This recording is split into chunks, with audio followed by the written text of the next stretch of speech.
Boa noite a todos, caros irmãos. Primeiramente, que a paz de Jesus esteja connosco. Vocês lembram da parábola? Jesus nos conta sobre os trabalhadores da última hora. Oi? Aí, eu estou falando baixo, o pessoal está surdo. Estou falando baixo. Tá, ok. Essa parábola são os trabalhadores da última hora. Jesus conta o seguinte: um senhor, dono de uma propriedade, estava em época de colheita, passou por uma praça e contratou aqueles trabalhadores que quisessem trabalhar. Como eram poucos, ele voltou uma hora depois, viu se havia mais trabalhadores, e aqueles que ali estavam, ele levou também para a sua vinha. Passaram-se 2, 3 horas, ele faz a mesma coisa, porque os trabalhadores eram poucos ainda. E os últimos que ele foi buscar, trabalharam apenas 1 hora. Quando ele foi, mas ele tinha combinado com todos que pagaria 1 denário pelo dia de trabalho. Quando ele foi pagar os trabalhadores, ele chamou por último aqueles que haviam, os primeiros que haviam buscado por último, e pagou a eles por 1 hora de trabalho 1 denário. Vieram depois os que tinham ido buscar as outras horas, e a todos pagou 1 denário. Até que, quando chegou os primeiros, eles se revoltaram. Quer dizer, nós estamos aqui o dia inteiro trabalhando debaixo do sol, você nos paga 1 denário. E estes aqui que trabalharam apenas 1 denário, ou 1 hora, você paga 1 denário também, está errado. Então ele diz o seguinte: por acaso eu não estou te pagando aquilo que havia combinado contigo? Por que reclamas comigo porque sou bom?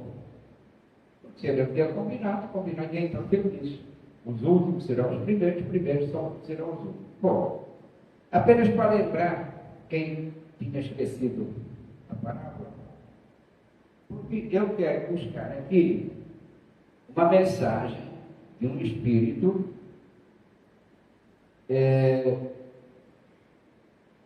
que nos fala sobre o assunto. Essa mensagem foi dada em Paris em 1873, eu por acaso não estava lá na cerimônia. E o espírito chama-se Henri Heyne. Jesus gostava da simplicidade dos símbolos, e na sua linguagem máscula, os obreiros que chegaram na primeira hora são os profetas. Aqueles profetas que vieram com Moisés, que vieram, sobretudo, trazer a ideia de um Deus único, porque até então nós vivíamos o politeísmo, isto é, muitos deuses.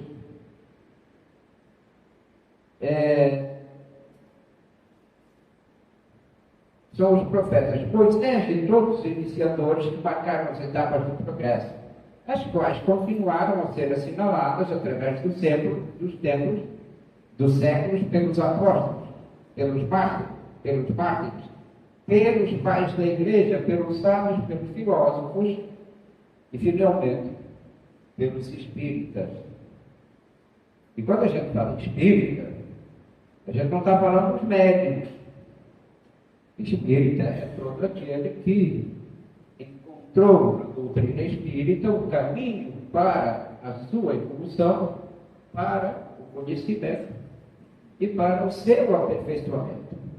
Porque, no fundo, inconscientemente, todos nós estamos em busca de alguma coisa que normalmente a gente não sabe o que é. Por que a gente tem ao centro? Muita gente vem para tomar passo. Mas há uma coisa que nos impulsiona, que a gente diz: vou lá. Porque Jesus diz: quando 2 ou mais pessoas estiverem reunidas em meu nome, eu aí estarei presente. E quando a gente vem ao centro, a gente tem um encontro com Jesus. Às vezes a gente pensa que Cristo está muito longe da gente, mas não está. Cristo está mais perto do que a gente. Nós é que nos distanciamos. Porque, veja, diz o seguinte: eu conheço cada uma das minhas ovelhas pelo nome. Veja, e elas me conhecem. Nós conhecemos o Cristo. Talvez não consigamos entendê-lo, mas Ele nos conhece e Ele nos entende. Se Ele conhece cada um de nós pelo nome. E vejam, outra coisa que Ele diz: nenhuma das ovelhas que o Pai me confiou, eu deixarei que se perca. Se uma porventura se perder, deixarei todas no redil, irei em busca daquela que estiver perdida. Nós, com todo o conhecimento que temos alcançado ao longo do tempo, erramos muito ainda. Mas, naquele seriado de Chosen, há uma cena muito direta e que retrata bem aquilo que nós somos em relação a esse rebanho, nesta seara bendita do Cristo. E tudo aquilo que nós fazemos, às vezes, sem nos apercebermos. Quando Maria Magdala está com um grupo e de repente ela vai embora, volta para a taberna e ali bebe, joga com todo mundo, Jesus manda que vão procurá-la. Vai então, Mateus, eu não sei quem é outro, e quando ela vem de volta, ela pede perdão a Jesus: perdão, Senhor, porque eu errei de novo. E ele diz uma coisa assim: e por acaso tu achaste que não ias errar? Não te quero perfeita, quero que estejas comigo. Veja, apesar de todos os erros que a gente possa cometer ao longo do tempo, ainda assim, Jesus não se afastará da gente, porque Ele sabe que nós somos uma obra em aperfeiçoamento. Michelangelo, lá no século XV, olhou para um bloco de mármore e disse o seguinte: nossa, que lindo anjo tem aqui dentro. O bloco estava bruto, mas ele já tinha visto ali um anjo. E durante 2 anos, com o martelo e o cinzel, ele esculpe um anjo que está aí até hoje. O anjo com o candelabro está na Basílica de São Domingos, em Bolonha. Uma obra perfeita, a coisa mais linda. Vejam, ele viu ali um pedaço de pedra, mas ele sabia que iria aperfeiçoar esse pedaço de pedra até que conseguir fazer um anjo. É assim que Jesus faz com a gente. Não nos abandona. Somos imperfeitos, erramos, apesar do conhecimento que a gente já tem, mas ainda assim nós continuamos a errar. E como o perdão de Deus é infinito, e o de Cristo também, basta que a gente diga: errei, estou contigo, eu volto, eu quero continuar, e não nos faltará de forma alguma o auxílio. Na relação aqui com este tema, o que a gente vê é o seguinte: é essa obra que aos poucos, ainda inacabar, João, no seu Evangelho, no começo ele diz o seguinte: o velho tem que ser jogado fora, porque o novo veio para substituir o velho. Ele se referia ao quê? O Velho Testamento. Porque se a gente lê o Velho Testamento, ele é cheio de incongruências. E o Novo Testamento, embora Jesus não vim destruir a lei, vim dar cumprimento, e essa lei se referia única e exclusivamente aos 10 mandamentos, ele dá cumprimento e diz assim: olha, todo o resto não importa. O que importa são esses 10 mandamentos, que eu, neste momento, resumo. Ama a Deus sobre todas as coisas e ama o próximo como a ti mesmo. Quando a gente vai ler os 10 mandamentos, olha que coisa interessante. Nós temos 5 mandamentos que é para amar e honrar a Deus. E temos 5 mandamentos para respeitar o próximo. Pode pegar lá os mandamentos. Por isso Jesus diz: ama a Deus sobre todas as coisas, ele coloca em 5 mandamentos. E ama o próximo, são os outros 5. Então ele resume essa lei, e essa lei ela é condicionada a um único sentido, ou sentimento, que é o amor. O amor pelo próximo em toda e qualquer circunstância. Porque nós fomos criados por amor e fomos criados para nos amarmos. Dentro da essência plena da palavra. É o respeito que eu devo ter para com o meu próximo, em todas as suas dificuldades. E é importante que se diga que a gente, neste processo de evolução, às vezes a gente passa por perrengues, dificuldades, etc. E a gente, o espírita normalmente diz assim, é karma, é resgate. Não tem que ser. Claro que a gente, porque a nossa vida na Terra, ela tem como propósito o aprendizado e a produção. Como em tudo. Na escola a gente aprende durante um trimestre, depois é aplicar na prova. Aprendeu? Aprendeu. Não aprendeu, estuda tudo de novo, porque é quem deu. Somos nós aqui na Terra. Depois que a gente pega, não aprendeu, tem que provar de novo. Mas há uma outra coisa que às vezes nem tem a ver com a prova. É a necessidade de aprendizado. E o que é essa necessidade de aprendizado? Veja, se porventura eu chegar ali fora e alguém chegar para mim e dizer assim, moço, me dá R$1 para eu comprar um pão. Bom, R$1 não vai dar para comprar um pão. Porque o pão já está mais caro. Então, me dá R$2 ou R$3 para eu comprar um pão, que eu estou com fome. Se eu não tiver passado pelo problema que ele diz estar passando, eu não sei o que ele está me falando. Eu só sei o que ele está falando se eu tiver passado fome. Se eu tiver passado fome, ele diz, caramba, ele está com fome. Então, são processos de aprendizado, experiências que a gente tem que passar, que às vezes não tem nem a ver com provas, nem a ver com resgate. E outra, que a gente, a nossa reencarnação não tem por obrigação, a gente não veio ao mundo para resgatar. A gente resgata porque em algum momento nós erramos, mas deveria ser apenas aprendizado e promoção. Como a gente ao longo do tempo erra na busca por soluções para os nossos problemas, então estamos sujeitos a essa a expiação das faltas que cometemos ao longo do tempo. Mas outra coisa, veja que eu diz aqui, primeiro são os profetas. Os profetas vieram trazer a ideia do Deus único. E depois vieram os filósofos, vieram os estudiosos até que nos explicaram melhor qual é o contexto em que nós nos encontramos dentro de um caminho determinado que nos leva àquele lugar que dizia Jesus, iria preparar-nos para que um dia lá, um deles estivesse, nós estivéssemos também. E por último, vem os espíritas. E aqui, a nossa grande responsabilidade. Eu costumo dizer, até brincando, tá? Que tenho um arrependimento tremendo de ter entrado na doutrina espírita. Porque me deu o conhecimento, e com o conhecimento vem a responsabilidade e a consciência. Quer dizer, eu posso, se eu estiver errando hoje, estou errando de sã consciência, porque eu conheço a verdade, procura a verdade, e ela te libertará. Eu sou o caminho, a verdade e a vida. Ninguém não vai senão por meu intermédio. Então eu conheço a verdade. Quando eu erro, é porque eu sou tosco mesmo.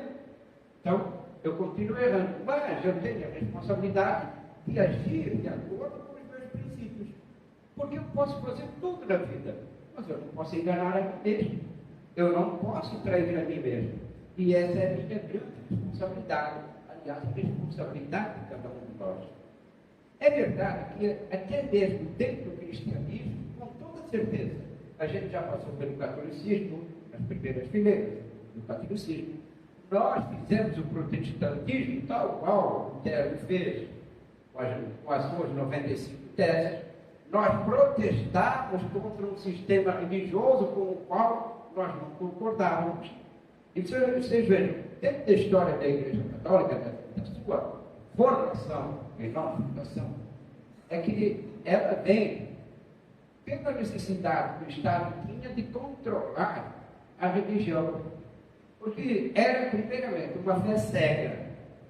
E a fé cega normalmente leva o indivíduo até a cometer loucuras. Então essa fé cega, ela nos leva muito mais à decadência do que à própria elevação.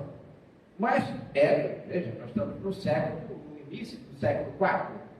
Então, forma-se a Igreja Católica Apostólica Romana, que coloca-se o Velho Testamento, coloca-se o Novo Testamento e mais o paganismo. Temos aqui uma salada perfeita para o controle do Estado. Mas quer queira, quer não, foi essa doutrina que nós utilizamos para aprender, para prosseguir, para caminhar, para buscar a Deus, para descobrir a esse Deus dentro da gente e para compreender o Cristo, que é o nosso Salvador, que é aquele Cordeiro de Deus. Por que o Cordeiro de Deus? Ele diz que pela remissão dos nossos pecados, ele sangrou.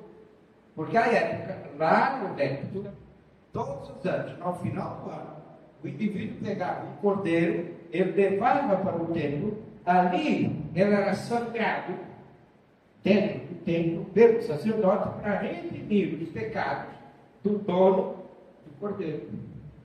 Então, o dono cometia os pecados, o coitado do cordeiro é que sofria as consequências. Né?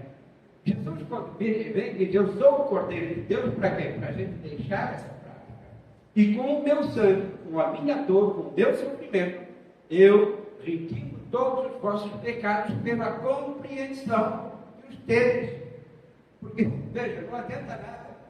Senão a gente volta ao tempo lá em que pagávamos as indulgências. Chegava, eu tenho tantos pecados. Olha, eu fiz isso, lá, não tem problema. Faz um pixel, né? E todos os seus pecados estão resolvidos. E veja que isso não é uma coisa apenas daquela época, não. Uma vez eu estava no centro, uma mocinha chegou, foi falar comigo, estava com sérios problemas, e eu orientei para que ela frequentasse o centro, escutasse palestra, tomar um passe, e ela me disse o seguinte: não, eu não quero me envolver com nada, diz quando é que eu pago e vocês tiverem que fazer. Eu falei: seria fácil. Né? Senão, nós teríamos problemas, pagaríamos para resolver. Veja, não está muito longe da compra das próprias indulgências. Mas, com o passar do tempo, eu até costumo dizer, o primeiro protestante não foi Lutero, foi São Francisco de Assis, que já no início, no final do século XIII, ele já protesta contra o sistema religioso. A sua capela não tem nada a ver com a igreja da época. É uma capela afastada que se dedica pura e simplesmente à caridade e à elevação, pelo exemplo. Mas já no século XV, 1492, Johann Gans, ele próprio também protesta contra o sistema. Como a gente estava em plena Inquisição, a gente que aconteceu com protestar contra um sistema religioso que era todo poderoso, o indivíduo foi para fora. Mas ele próprio diz o seguinte: vocês estão matando agora a mim, mas não matam a minha ideia, porque vira um cisne que há de completar aquilo que eu comecei. Johann Gans, em alemão é pato, e ele fala que tem um cisne. Qual é o apelido de Lutero? Cisne. E Lutero, ele, depois que começa a compreender, ele era padre e era teólogo, ele vai até Roma e vê aquela podridão dentro da igreja e ele se revolta contra tudo aquilo. Então, quando ele volta para a Bavária, ele fundamenta os princípios básicos daquilo que ele entende como doutrina cristã. E daí, então, as suas 95 teses. Temos os profetas, temos os sábios, os filósofos, e chegamos ao ponto, então, que temos Lutero, o grande reformador. Logo depois tem João Calvino, na Suíça, que não era padre, não tinha nada a ver com a história, era apenas um político. E dentro dessa construção protestante, ele modifica algumas coisas e leva, então, o protestantismo para a Suíça, que é o liberto da Alemanha, e começa, então, a espalhar-se por aqueles países à volta.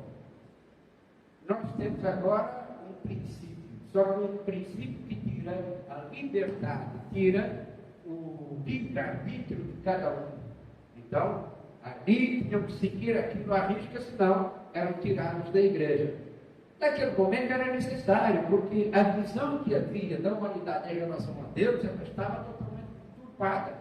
Então, só alguém que viesse com o Filho conseguiria colocar aquele povo de novo no caminho para Deus. E é isso que eu faço. Mas vejam que a essência da nossa vida e da nossa evolução, ela passa basicamente pelo princípio do livre-arbítrio. A liberdade que nós temos de fazer, de desfazer, de escolher aquilo que nós queremos para viver, só que temos que entender que a responsabilidade é de cada um de nós. Então, chega-se um momento em que o protestantismo para nós já não tinha muito mais a dizer. Todas as doutrinas que estão aí têm a sua função. As pessoas às vezes se identificam com o catolicismo. Vão lá, fazem promessa, andam de joelhos, sangue, barcando com o santo. Me dá isso que eu te dou aqui. É a forma de entender, paciência, mas há pessoas que se identificam com isso. É melhor que estejam ali, buscando a Deus desta forma, até que a sua capacidade de desenvolvimento da fé, verdadeiramente raciocinada, possa, de alguma forma, despertar para um outro princípio que não seja a religiosidade. Veja, eu costumo dizer o seguinte: quando a gente pergunta qual é a sua religião, na verdade, a gente pode dizer, não tenho religião, minha religião é cristã.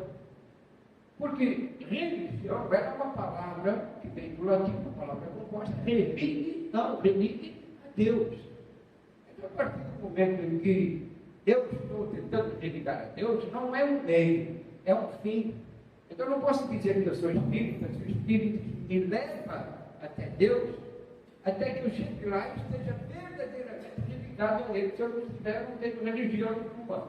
Quer dizer, eu não me religuei a Deus, então não tenho religião. Porque já não pode dizer assim, eu sigo o cristianismo, que não é diferente do protestantismo nem do catolicismo. A nossa forma de entender e compreender é que ela vai se modificando de acordo com a capacidade que nós temos de entendimento.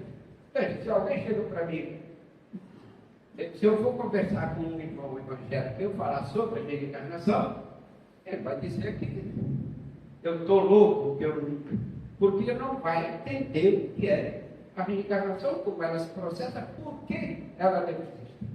E eu digo o seguinte: se alguém me disser que a reencarnação não existe, eu vou dizer que Deus não existe também. Porque só através da reencarnação eu posso compreender todas as distorções que existem à minha volta. Posso entender porque é que um nasce pobre, outro nasce rico, um nasce bonito, outro nasce feio, um nasce com defeito, outro sem defeito, um nasce doente, outro saudável, e no decorrer da sua vida, uns parecem ter uma sorte tremenda e outros são azarados. Se eu não colocar a reencarnação, a necessidade das provações, das expiações dentro disso, só se podem processar pela reencarnação, então Deus não existiria. Mas como eu tenho fé, eu acredito piamente que Deus existe, eu só posso colocá-lo dentro do fundamento principal, da sua bondade, da sua e da sua misericórdia. Ele me permite errar quantas vezes eu quiser, mas ele faz com que a lei da justiça me atinja. E eu tenho que responder por aquilo que faço, como é assim na terra aqui. Você vai aí em qualquer loja, faz um crediário, se não pagar, o que vai acontecer? Vai para a justiça e vão cobrar de qualquer jeito. São as cobranças que nós temos aqui no dia a dia. Então, se eu, de alguma forma, criei uma dívida aqui na terra com alguém, eu vou ter que responder, eu vou ter que ressarcir essa dívida.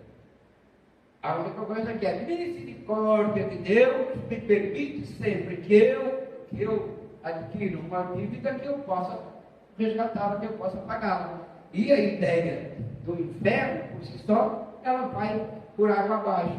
Porque o inferno nós vivemos na nossa própria consciência, aqui no mundo espiritual, em qualquer outro lugar. Somos nós que nos colocamos nele ou não. E nada de inferno, caldeirão com fogo, etc. Porque hoje, no mundo todo computadorizado, o próprio inferno tinha que ser apertar um botão via Wi-Fi. Estou em pouca mais. Mas, como a gente ainda não sabe que isso não acontece, a nossa consciência, ela nos coloca aonde nós quisermos. É o estado de espírito em que nos encontramos, é que vivemos o inferno. Não, quantas e quantas vezes nós vivemos o nosso inferno aqui na Terra? Com todas as dificuldades, com todos os problemas, parece que todo mundo passa a perna na gente, parece que somos atropelados por tudo e por todos.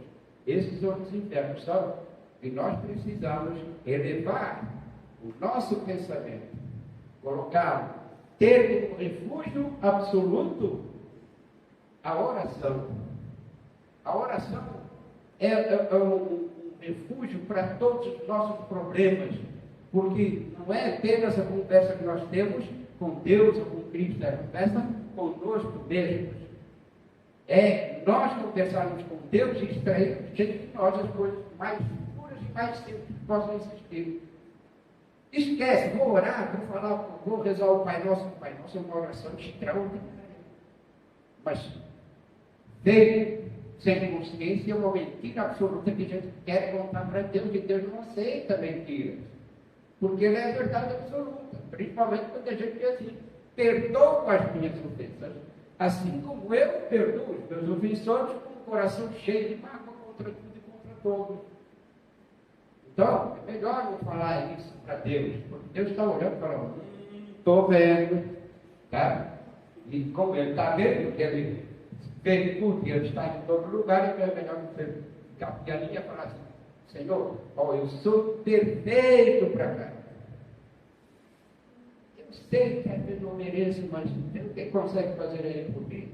Meu nomezinho está ali, tenho muitas dificuldades ainda, tenho misericórdia, tenho compaixão. É melhor a gente ir por esse caminho do que mentir para Deus. Deus não vai aceitar a nossa mentira. Então nós chegamos aqui, certa vez disse o seguinte: que me perdoem, que me desculpem, mas aqui pela doutrina espírita, todos vão passar um dia. Assim como nós já passamos pelos fileiros do catolicismo, do protestantismo, quiçá outras religiões, doutrinas, chegamos aqui vitoriosos. Chegamos aqui para receber o conhecimento doutrinário que nós temos no mundo. É o tópico maior. O conhecimento doutrinário é a doutrina espírita. Tanto que no livro dos Espíritos, Kardec pergunta aos Espíritos: é a última palavra em doutrina religiosa que nós temos no mundo, a doutrina espírita? Os Espíritos dizem o seguinte: por enquanto, porque é aquilo que vós tendes capacidade de compreender. Quando tivermos capacidade de compreender outras verdades virão. Mas é aquilo que nós precisamos hoje para evoluir, porque estamos aqui não para fazer mais nada, apenas evoluir. Todo o trabalho que a gente tem 2 pais, 4 avós, 8 bisavós, 16 trisavós, 32 tetravós, e a gente vai chegar ali. Todo o trabalho desses que vieram antes de nós, para nós chegarmos aqui, e eles tiveram, claro, a mesma coisa, para chegarmos aqui, veja quantas pessoas nós estamos dependendo para chegarmos aqui e conseguirmos, nessa caminhada, a busca pela evolução, que é que nos leva à felicidade plena. Não estamos aqui fazendo outra coisa senão buscar a nossa própria felicidade. Agora, isso dá um trabalho danado, porque a gente entortou demais. Sabe aquela árvore que nasceu, ela entortou um pouquinho? Quando você quiser endireitar, vai ser muito difícil. Ou você endireita lá, desde que é pequenininha, coloca uma outra vara, amarra, etc., para ela crescer retinha, ou então ela vai continuar crescendo torta. Somos nós. Porque apesar de todo o conhecimento, eu disse no início, as pessoas acham normalmente que a gente está falando para médium, não. Os médiums, claro, têm uma responsabilidade maior, porque estão aqui não porque são bonitos ou porque são missionários, mas porque são devedores. E só através do trabalho junto com a espiritualidade superior, que a gente consegue resgatar, às vezes, muitos dos débitos que a gente traz ao longo do tempo. Mas o conhecimento é de todos. E vocês podem ter certeza que todo mundo que está aqui hoje está olhando para mim. Minha mãe dizia que eu era lindo para caramba. Todo mundo olhando para mim. Nós estamos num pensamento único, numa só vibração.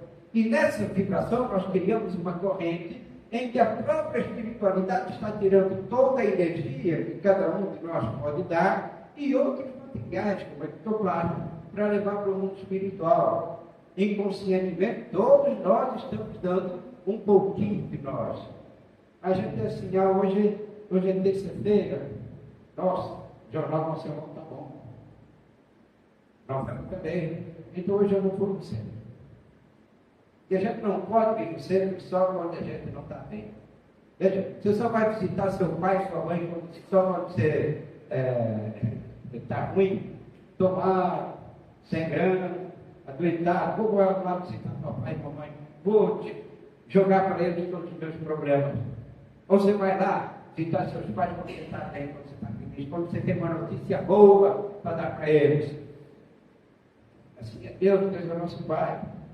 Você tem que vir à sua casa todas as vezes que tiver reunião, vou lá, porque olha, Jesus disse que ia estar lá. Porque nós vamos estar lá reunidos em nome dele, e ele disse que ia estar lá, então vou lá participar dessa festa.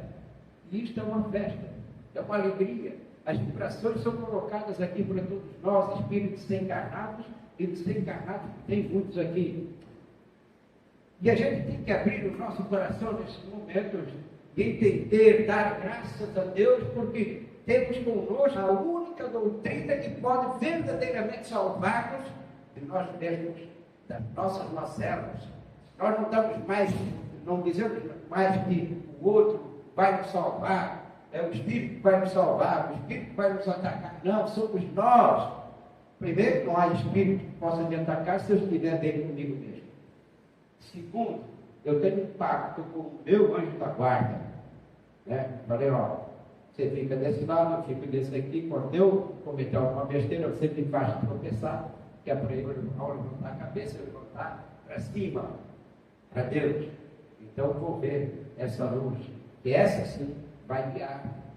Quando eu quiser, se eu tenho consciência, e eu já sei que tenho livre-arbítrio, eu tenho que trabalhar por mim mesmo e auxiliar, apenas auxiliar aqueles que estão à minha volta.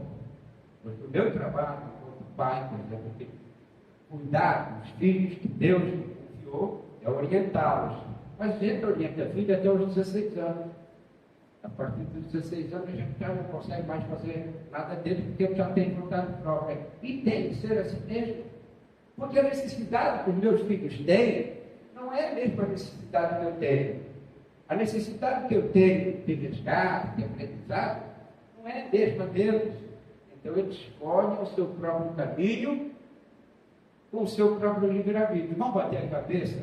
Não tenhamos a menor dúvida.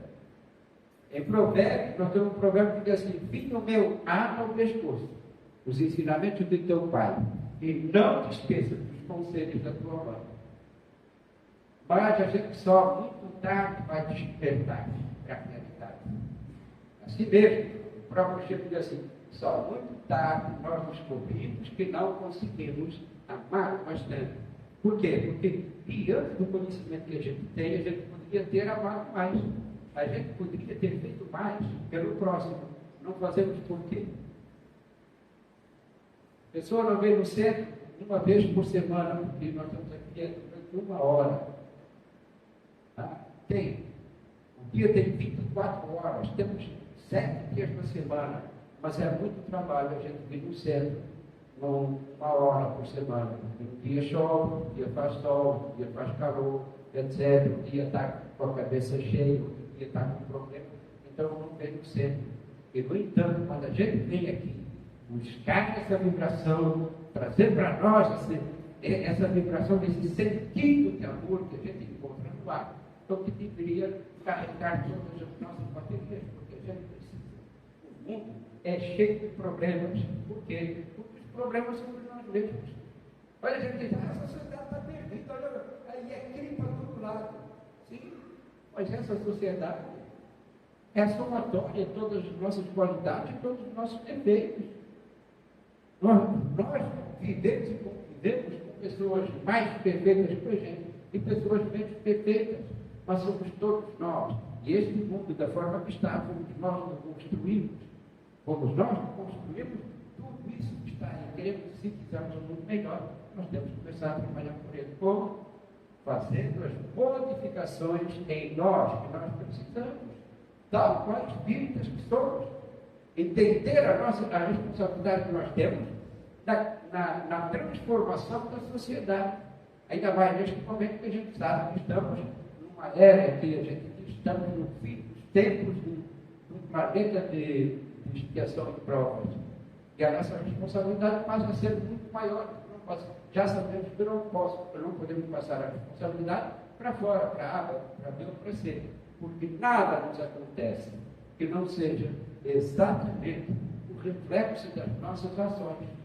E se não encontrarmos aqui um motivo, nós vamos encontrar esse motivo dentro da reencarnação determinada, uma reencarnação pretérita.